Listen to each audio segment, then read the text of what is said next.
Hi guys, I'm back with another video, and we all love watching action anime, but what we love even more is an anime with such exceptional storytelling that it stays with you long after the episode ends. Well, it's not just about the fights, it's about the journey, cause when the story is done right, every single moment actually means something. So let's just begin the video. On number 6. Paranoia Agent isn't an anime you watch to follow a straightforward plot, it's one you experience. On the surface, it's about a mysterious boy known as Lil Slugger who attacks people across Tokyo, but very quickly, the story makes it clear that the attacks themselves aren't the point. What Paranoia Agent is really interested in is pressure, social pressure, emotional pressure, and the ways people escape when reality becomes too heavy to deal with. Each character's story feels disconnected at first, but as the series unfolds, those fragments start forming a larger picture about fear, guilt, and collective denial. The genius of its storytelling lies in how it blurs the line between reality and delusion. The more people rely on false comfort and shared myths, the stronger those lies become. By the end, the question isn't whether Lil Slugger is real, it's whether the society that created him can survive without confronting the truth. In the end, Paranoia Agent treats fear not as an anomaly, but as a shared language society uses to avoid accountability. It's a masterpiece by Satoshi Kon that every anime fan needs to watch. On number 5. Link Click follows two young men who run a small photo studio with an extraordinary ability to enter photographs. They can relive the moment the photo was taken and temporarily inhabit the life of the person who captured it. But there's one strict rule: they must never change the past. What begins as a clever supernatural premise quickly reveals its true focus. It isn't about time travel as a power fantasy, it's about consequences. Every job pulls the characters deeper into other people's lives, forcing them to experience moments of regret, loss, love, and irreversible choice, often without the ability to fix what went wrong. Fair warning, you will get emotional. The strength of its storytelling lies in restraint and empathy. Instead of chasing hype, the series centers on human emotion, using time travel as a narrative device to explore how small decisions ripple outward in ways we never fully understand. Each episode feels self-contained, yet slowly builds toward a larger emotional and thematic payoff. What makes Link Click stand out is how it treats time not as something to conquer, but as something fragile. The story repeatedly reminds you that knowing the future doesn't mean you can save everyone, and sometimes the most painful part is having to watch tragedy unfold while doing nothing at all.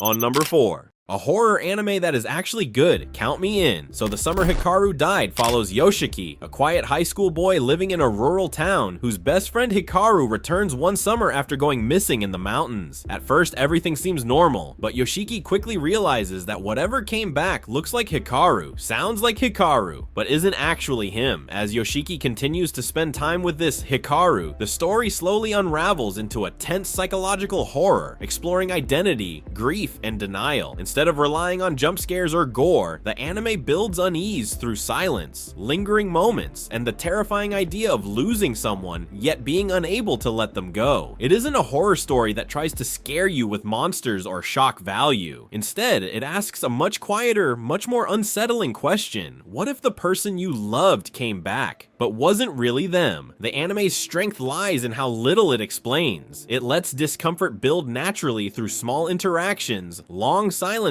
and Yoshiki's growing awareness that the thing wearing Hikaru's face doesn't fully understand what it means to be human. What makes the storytelling work so well is restraint. Every scene is allowed to breathe, and every unsettling moment is earned. The horror doesn't come from what the entity does. It comes from the emotional conflict of wanting to accept a lie simply because the truth hurts more. On number 3. ReZero is goated, and there is no better isekai than this. It follows Subaru Natsuki, an ordinary guy suddenly transported to a fantasy world, only to discover that he has no special powers, no grand destiny, except one cruel ability. Every time he dies, time resets, bringing him back to a fixed point in the past. Trapped in an endless cycle of death and retry, Subaru is forced to relive the same moments over and over, carrying the memories, pain, and trauma of each failure while the world around him forgets everything. What starts as a typical isekai setup slowly turns into a psychological struggle about suffering, choice, and the weight of responsibility. At its core, Re:Zero isn't really about time loops or fantasy survival. It's about what repeated failure does to a person. Every reset isn't a power fantasy, it's a psychological scar. Subaru remembers everything: the pain, the deaths, the hopelessness, and the story forces both him and the viewer to sit with the consequences of that. What makes Re:Zero's storytelling so effective is that progress isn't measured by victories, but by emotional growth, by learning painfully how to be better the next time around. It's a story that weaponizes repetition, not for spectacle, but to explore trauma, self-worth, and the cost of starting over. On number 2.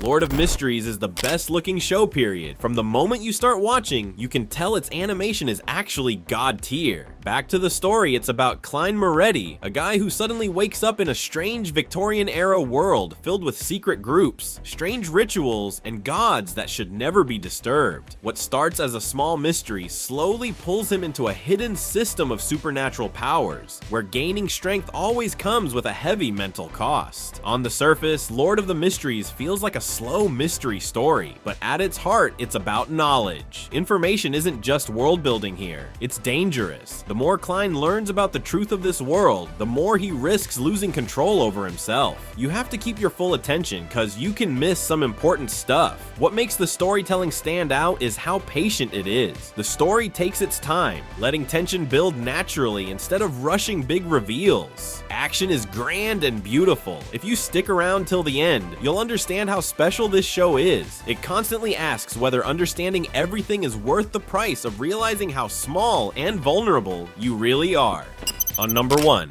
Frieren, Beyond Journey's End is my favorite anime of this decade. It is just perfect in every single way. I can't recommend this enough, it's just that good. So, the story follows Frieren, an elf mage who once helped defeat the Demon King alongside a group of heroes. For her, that journey feels like it ended in the blink of an eye, but for everyone else, it was their entire lifetime. Long after the adventure is over, Frieren is left to watch her companions grow old and pass away, while she remains unchanged. What makes Frieren special isn't its action or fantasy battles, it's how quietly it tells its story. Anime focuses on time, memory, and regret, showing how small moments that once felt insignificant can become deeply meaningful years later. Instead of rushing forward, the story often looks back, asking what really matters once the goal has already been achieved. The storytelling works because of its patience. Episodes take their time, letting silence and simple conversations carry emotional weight. Frieren's growth isn't loud or dramatic. It's slow, natural, and deeply human, even though she herself isn't human. At its core, Frieren is about learning to understand people after it's already too late, and realizing that the moments you overlook today may be the ones you miss the most tomorrow.